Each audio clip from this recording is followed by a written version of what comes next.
सभी को नमस्कार। मेरा नाम आकांक्षा महाजन है और मैं एक शिक्षिका हूँ। आचार्य जी के साथ मैं 3 साल पहले जुड़ी।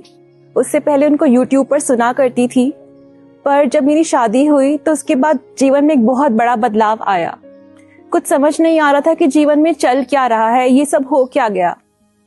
शादी से पहले हमेशा से एक फ्री बर्ड की तरह जी कि कभी कोई रेस्ट्रिक्शन नहीं, कुछ नहीं।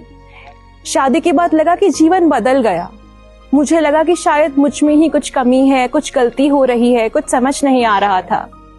उस टाइम पर जब आचार्य जी जीवन में आए तो मुझे क्लैरिटी मिली।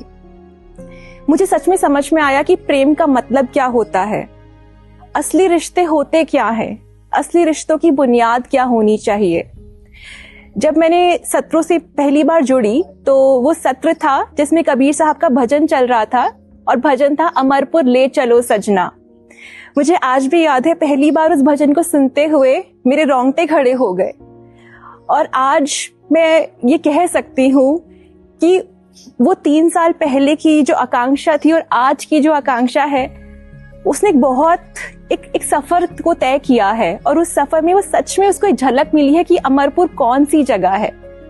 मैं सोचती थी कि मैं बहुत एक स्पिरिचुअल इंसान हूँ, लेकिन सत्रों से जुड़ने के बाद मुझे पता चला कि स्पिरिचुअलिटी का असली मतलब क्या होता है।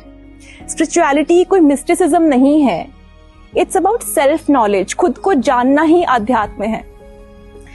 बहुत लोगों के दिमाग में अलग अलग तरह के नोशंस होते हैं, मान्यताएं होती हैं कि स्पिरिचुअलिटी ये है, वो है, जो भी है। पर यहाँ से जुड़ने के बाद मुझे समझ में आया कि असल में अध्यात्म क्या है। मेरा जो दुख है, मेरा दुख किस वजह से है, क्यों है, उसको जानना असल अध्यात्म है। खुद को जानना अध्यात्म है। ये सब जो चल रहा है मेरे आसपास, ये सब क्यों हो रहा है, सब कुछ बदलने के बाद भी कुछ क्यों नहीं बदल रहा है, सच में किसको बदलना जरूरी है, वो सब सवालों के जवाब मुझे सत्रों से जुड़ने के बाद मिले। और कबीर साहब से जब मैंने कबीर साहब को जाना, संत शिरोमणि को जाना, तो मुझे सच में ऐसा लगा कि मुझे साहब मिल गए, मुझे प्रेम मिल गया, मुझे सत्य मिल गया।